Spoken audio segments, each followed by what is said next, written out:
very, very cold outside. It's at that time again where I gotta wear my lucky hat. Yo, what's going on, everybody? Welcome back to the show. Welcome back to the channel. So, basically what we got going on in today's video is basically it's tuning time. So, I'm not like a professional tuner. I'm kind of like a mediocre novice, if you will. So basically, I'm gonna show you guys what I've done to basically put like a bass tune in the LS Blazer. We got everything buttoned up. The only thing I have to do is I have to go back into the basically makeshift wire harness that I have for the electrical fans. Inside the VCM scanner, there's a special function that allows you to turn things on and off just to check it. I checked the fans, no bueno. So enough of the blabbering. You guys tired of looking at my ugly face? Let's get to the video. Once again, for probably like the 18,000th time, let me show you guys what's going on. Basic 5.3. Look at those Jegs fuel rails that Jegs graciously swapped out for me because the ones that I had must have been, I don't know, but you know, they basically said don't talk about it. New IAC, new TPS sensor, turbos in, and basically we got a wideband hooked up right there. Pretty much it's going to be running a speed density tune. Hopefully, if I'm not a scatterbrain, I can remember a lot of things that I want to talk about in today's video. I really should just take this cover off, but it's really hiding my ugly intake. All right, so let's go to the computer. God, it's cold out here. Okay, so as you guys can see that I was doing some work. I really don't like that gauge panel. I mean, like, it looks horrible on camera, but it kind of looks okay in real life, I guess. So basically you can see I got the start button, I got the activation switch for the ignition. The LED that's on top, that's actually my check engine light. Yeah, everything is on. I got my gauges in, water temps over there, oil, volts, it's gonna be my tach. As of right now, I have no idea where I'm gonna put my speedometer. Street truck. It's probably like, what the hell do you need a speedometer for? It's a street truck, man. Come on. All right, so we got a shifter in, we got our music on, which really, that's our music right there. So, let's see here.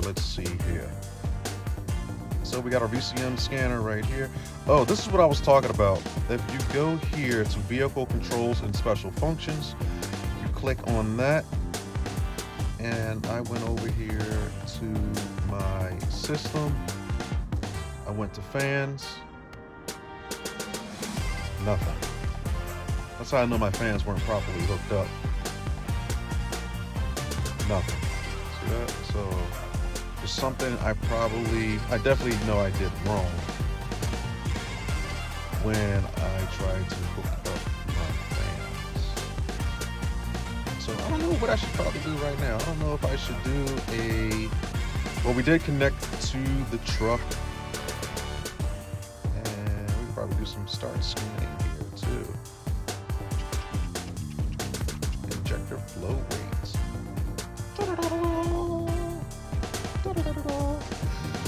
So let me see if I can probably give you guys a rundown, because I was going through the tune for probably like a good 2 to 3 days to make sure I got it dialed in just right. I'm running a 411 PCM on a 2001 Chevy Tahoe engine. Oh, look at that. It's 2001 411 PCM. Right on the money. And I believe that was a drive-by-wire. And now I'm running a drive-by cable. So let me go into HP Tuners. And a lot of people are probably going to be having trouble with that. So I believe that was in system. Let me see here. General. And right here under your vehicle and platform type, I mean, you can keep it as a GMT 800. That's, if I believe correctly, that's like a 2001 to 2009 General Motors trucks. So as you can see right here, people are gonna be like, yo, dude, I'm not getting any type of TPS signal in my computer. Even though everything still works, the computer's like throwing kind of wonky types of patterns and stuff like that. What you have to do is Go down here to your platform of GMT 800, and you have to zero this out. That's going to basically revert this to a drive-by cable type of connection. Okay, so basically go in there, zero that out. I mean, like, you can always go in here and just switch it to an F platform, or you can just keep it the same and zero it out. So as you guys can see, bats is off. Let me go back down here. It's not going to be like cut and choppy type of video. So this is what I was talking about right here. People are going to like hook everything up. They're going to use the 411 PCM. They're going to be checking everything, and they're going to notice that their throttle position sensor is not picking up any type of percentage or voltage. So basically, do what I just told you guys to do. This is going to zero out, and it's going to work. So right now, you can see my injector flow rate from the start is at 45. People are probably wondering, like, well, dude, I thought you had 50-pound injectors. Well, I do. I just don't want to max these injectors out. So what I did, I go over here to fuel. Where are my injectors at? Flow rate versus KPA. Okay. So 58 PSI. I probably can turn these injectors up, but I know me. I know I can basically get kind of crazy. This is also a key point if you guys want to map in some new injectors. So say if this was like all 23s all the way down here, all the way down. And once we got up to, I'm gonna just say flat up this point right here, 60, which is gonna be our 58 pounds of fuel pressure, AKA 60 pounds of fuel pressure right here. So if these were all 25s, in this section right here, this section right here will be 25. That will let you know that you have 25-pound injectors. So if you want to just go ahead and change your injectors, like you can just go in here, type in your injector, or basically look, highlight the entire platform right here, type in your injector number, whether you have 80s, 60s, 100s, that's all you got to do is just type it in right there. Me, I wanted to scale my injectors. I wanted to dial my injectors back a little bit because I didn't want to go full force. So by some chance that I do get up to like 80 pounds of fuel pressure, even though I do have a vacuum reference fuel pressure regulator, I want to be able to turn up, the programming is going to turn up my injectors. You can see here, once I get into like a good boost curve, because we're already at 60. Now I'm going to be hitting 65. Then I'm going to be cranking into 70. Okay, then I'm going to be knocking down on 70's front door, which I highly doubt it. My fuel injectors still won't be maxed out to the 50 pounds. They'll be right there knocking on the door. Okay, so yeah, if you guys want to do that, you really can. So this is what I would probably do. Say, well, dude, like, how do you scale the injectors? Easy. You just go right here to the end.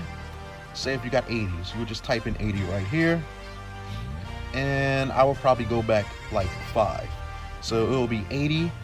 If you got an 80 injector, go to 80. Type in 80 here. 75 down here. Okay. Then you would highlight. And then right here, it's going to be interpolate. Make sure I got the right one. I'm sorry.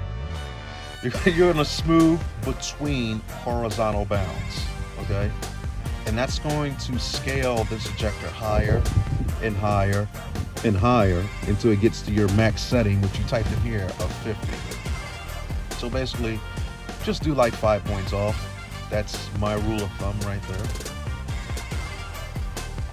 That's it. So really, you don't have to do anything with the injector pulse. You don't have to do anything with like the offset of the bolts or anything like that.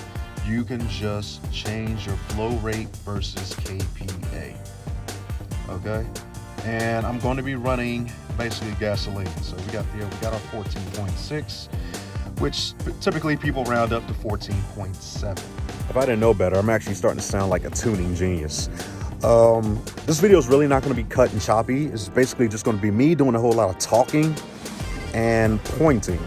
So I really wish they would stop with that lawnmower. Like, dude, it's like late November. Who's cutting grass in late November? All right, so I'm just trying to make sure that I'm covering everything here in like a basic tuning / video, even though, like I said, I'm not a professional. Hopefully some of this information will help you guys out. I'm trying to make sure I'm covering everything. Also, if you're using a laptop to tune your vehicle, you know, like when it goes to right and tire, I really suggest that you guys hook your vehicle's battery up to like a battery charger, and your laptop should be plugged into the wall. That's like a 99% positive way, because I know me, like, I'm edgy. I'm like, dude, I see that. I'm thinking like brickable, another trip to the junkyard, new PCM, another $100 in credits from HP tuners. You can eliminate that by basically plugging your vehicle up to a charger, plugging your laptop into a charger. That's going to be like a surefire way to 99% surefire way to keep everything from being bricked, because everything will constantly have power. That's really how you lose power, or like how you brick your PCM. Like, you just lose 12 volts, which can easily happen by like you just having like the key turned on, or probably like dash lights, interior lights and stuff like that. Or your laptop's battery just decides to take a crap. So moving on. And that's a shame too, because like when people watch this video, all they're gonna hear is like I'm being attacked or something like that. So, how to change your 411 PCM to a speed density? Sucky me already done it. I'm gonna see if I can probably find a picture online, that way I can cut and paste into this video like right now. That would be like the perfect point to show you guys.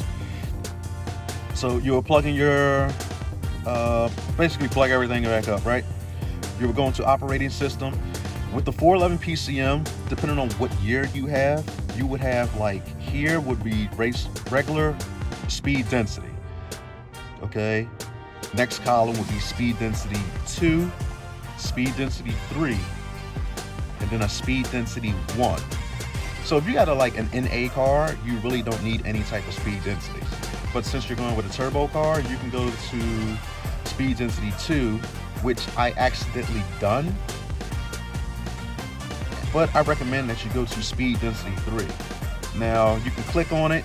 I know it's kind of looking stupid. You guys are like, well, wait a minute, I don't see anything on the screen. That's because I already done it. Once you already changed the operating system, like, there's no going back. You can't even like look at anything. So basically change your operating system, which I recommend. If you're going to be seeing a lot of boost, just go to speed density 3. If you're not planning on seeing more than 14, 15 pounds of boost on like a moderate build, wink, wink, moderate, go ahead and go with speed density 2, which that's what I did for my operating system. So after that, a lot of things are going to change. Okay, here's another little hint too. All right, let me go into edit. People are going to be like, well, dude, how come you got more options than me? That's because I'm in the advanced viewer.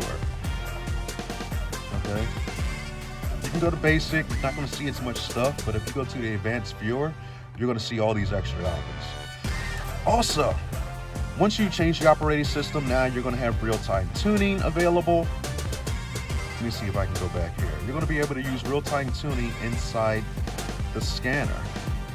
And if you look here, since I'm still connected, this is going to allow you to tune and adjust your fuel trims and things like that while you're out there street tuning your vehicle. And I choose the word street tuning because I really don't recommend you guys driving and trying to tune your vehicle at the same time. All right, so going back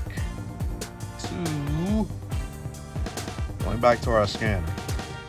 So you can change it right here. VE, Spark, and all this other stuff. It's automatically going to be populated on your VE Spark tables and stuff like that. If it isn't, I recommend you going to that. All right, so you can see we're in the 5.3. You can also change your engine size in here too. And where is it? There we go. There's a 6.0 liter. You can always go to the tuner repository. Or wait, suppository? One of those. if you got like a 6.2 liter or 6.3 liter or whatever. You can always download that later. All right, getting to our VE tables. All right, so you want to go to engine. You want to go to airflow. You guys can copy off some of these little things that I have right here. My map, I'm at 200. I'm at a 1033. That's going to give me a good idle. Okay. All your tuning is going to be done by your VE table. Now, once you start initially with your speed density tune, all these numbers that you see in here are probably going to say something weird, like each box. So you see here at our 400 idle at 15 kPa, see how it says 38? Like once you start your speed density tune, it's going to say something weird like 512 or 162 or something like that. It's going to have unrealistic numbers in here. Now to fix that, oh look, also, you see there, speed density, regular kPa will be like 110. Now if you look, let me see if I can probably scroll down a little bit. Let's see if I can scroll down. There we go. Now we're going all the way up to 210. That's because I went with speed density 2 operating system. If I would have went with speed density 3, then I'd have been reading all the way up to like, 310 kPa. But the downside is all of this right here is really going to be crunched up. You see, like speed density 2 counts up by 5s. If you were to go to speed density 3, this probably will be counting by 20s. So it's really going to be hard for you to dial in your VE table. And I'm saying that because everything is like really crunched in. Like you can really dial it in via the 5s. So you guys are gonna be wondering, like, well, dude, if it's all different types of crazy numbers, how did you get this table? Well, this is what I did. I went on to the tuner store, HP Tuners, and I opened up a file to compare. Hopefully you guys are not really novices at this. There we go. I downloaded a stock tune file. Okay, so here you can go to compare. You can open file to compare. Now, once you do that, you can see here, show main file, show file to compare. So you can click on this one, highlight and copy the VE table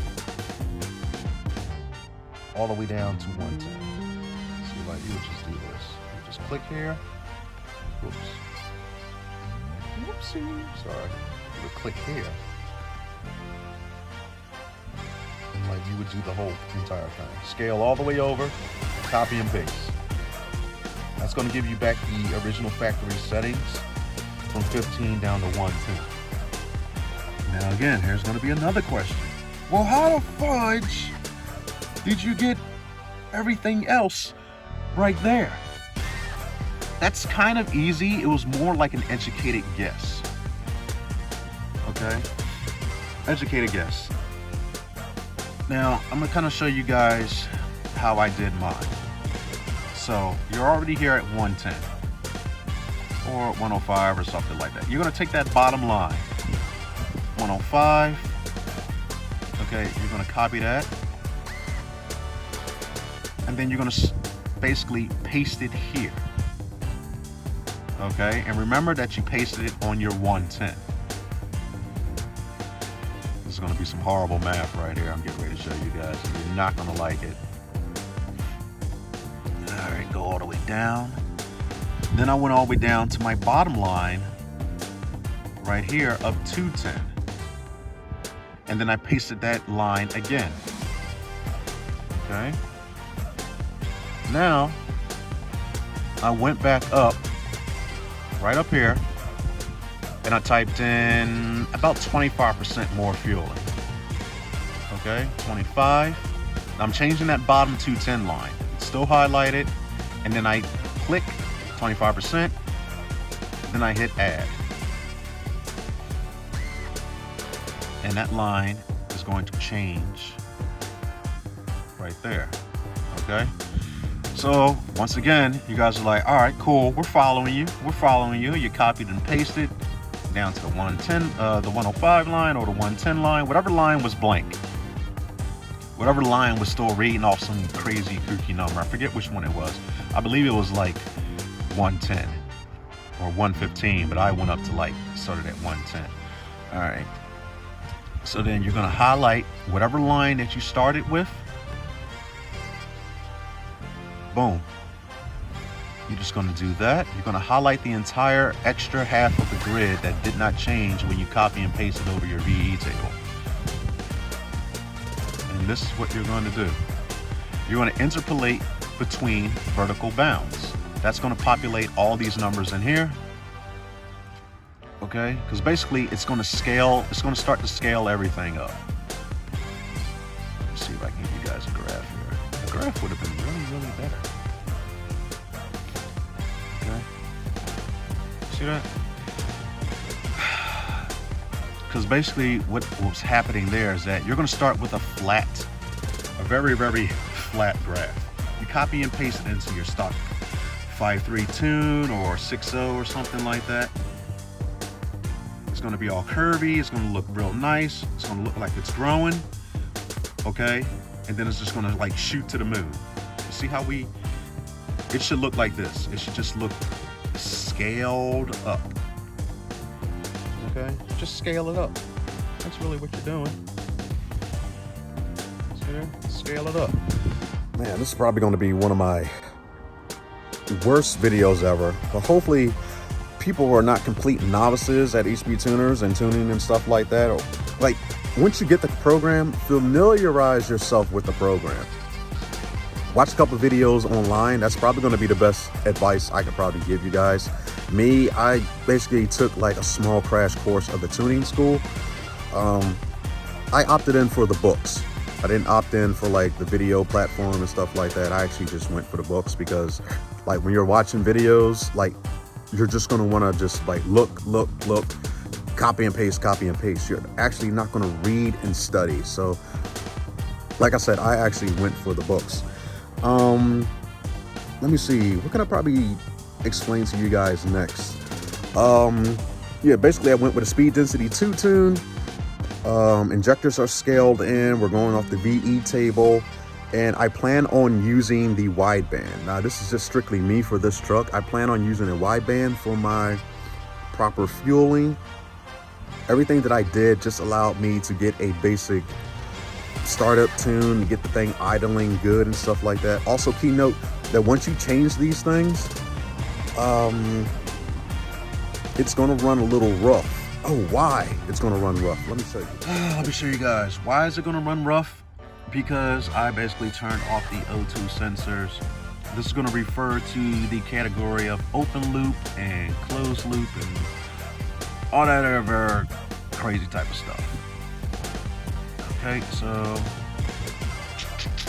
and frequencies and whatnot. Primary VE table. Why am I in here? Don't need to be in here. Electronic throttle body. Let's see, where are we at? So I turned off my EGR. We're not using that. Basically to warm up the O2s. Nah, we don't need that. I turned that off. Okay. Oh man, I'm getting cold here. I'm really getting cold. Short-term fuel trim open loop. That is disabled. I'm gonna turn that off. My nose. Catalyst protection. We're gonna disable that. Okay. People probably like this. We just turn off everything. I'm just giving you guys an idea of what my settings look like here. Okay. And also, I didn't change anything inside the Spark. You can see here, this is pretty much what your high octane fuel table should look like from the start. Okay. Remember, this truck has not been street tuned yet. So really what I did is that I copied over my high octane and my low octane table are basically the same. That's what I did. I didn't change anything in my spark yet, my dwell, my knock sensors. I didn't change any of that.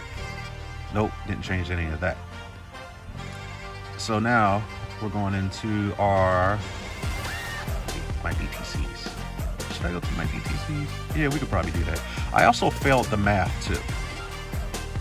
Okay, so you guys want to basically zero out your math sensor. Okay, even though you're going to a speed density tune, do not think that the programming is automatically going to turn off your mass airflow sensor. Just go ahead, go in there and double check it. Now this is also what I did too. 101, 102, and 103. Okay, I decided to turn the light off for that. All right, and make sure you run a mil on first error. That's going to say, oh hell, we can't see the mass airflow sensor. All right, let's just go ahead and go into speed density. That's a guaranteed way to go into your speed density, okay? Because basically the mass airflow sensor isn't working. So it's just going to have to work off of the map sensor, MAP. And also, like I was saying earlier, I turned off my O2 sensors because I'm going to be working with a wideband, okay? So basically, yes, I turned my fuel-injected engine into a carburetor. Okay. So I know it's basically been like a very, very boring video, but I kind of explained a lot of what was going on. And for like different types of tunes, for different types of weather, like referring to, because like the rule of thumb or like the wives' tale is, that's right, it's called a wives' tale. The wives' tale is that you're going to need a speed density tune for every type of season. So 4 tunes, 4 seasons. Yes and no. I'll probably say like 2 tunes at the most, because like who is really driving their street/race car in like December, especially if you're in like the northeastern states and stuff like that when it's really, really cold. Like our seasons are over at like late October at the most. So is there anything else? If not, I'm getting ready to fire this thing up. All right, so we're getting ready to fire this thing up. Like I was showing people before. No, I did not hook the gauges up. The fuel system prime, you will not find in HB tuners. That is hard-coded into the hardware of the computer, so you can't change the priming cycle.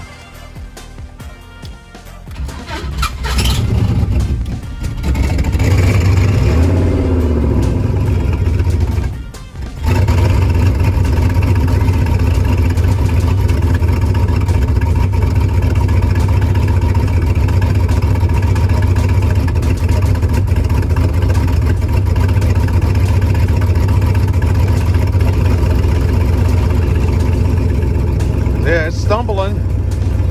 It's just got to catch. All right, how about if I start over?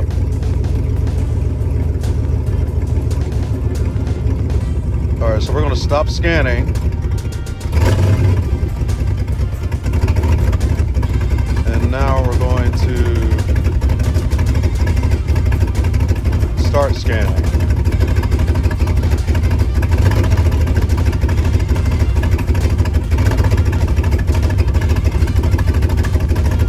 Laggy.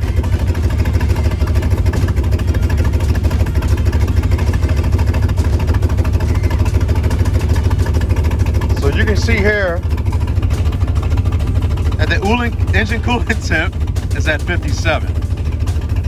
That's why the engine is going to be bogging. Once this temperature gets up, it's going to start to idle more correctly.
what I was talking about, scaling those injectors down. See how I'm not at the full potential of the injector.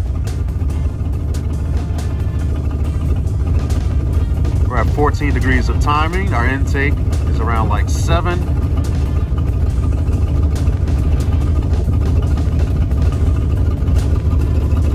It's so laggy right now too. I don't understand why it's doing that.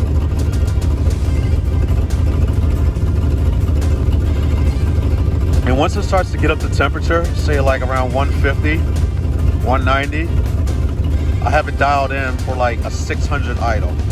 So the truck sounds pretty good around then. All right, so that's it. I got cold. I had to come in the house, making me some coffee. So that's really like a crash course in how I tune my truck. With a little speed density 2 tune with a startup and stuff like that.